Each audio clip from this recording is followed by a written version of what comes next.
বসিরহাট বিধানসভা 340 জন অ্যাডজুডিকেশনে ছিল, 340 জনের নাম বাদ, এমনকি বিএলওর নামও বাদ চলে গেছে।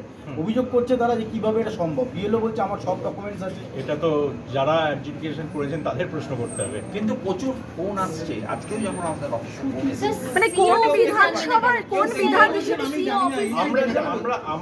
আমরা যদি রোল দেখতে চাই, আমরা রোল দেখতে পারবো।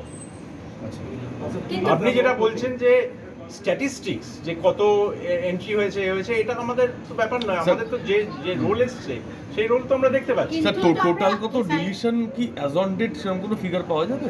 মানে আচ্ছা, বা কোন কোন আমি বিধানসভা এইটুকু পাবলিশড বলতে পারি হলো? যে প্রায় 30 লক্ষ নিষ্পত্তি হয়েছে।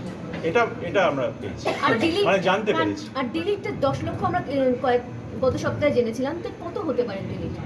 এই আন্দাজে কিছু বলা ঠিক নেই। আগামী শুক্রবারের মধ্যে কি পিকচারটা ক্লিয়ার হয়ে যাবে? হ্যাঁ, স্যার কোনো প্রেস নোট দেওয়া হবে? হ্যাঁ, আগামী শুক্রবারের মধ্যে আরো যে 4-5 দিনের যা হিয়ারিং হবে সেটার নিষ্পত্তি যেগুলো হবে সেগুলো বেরোবে।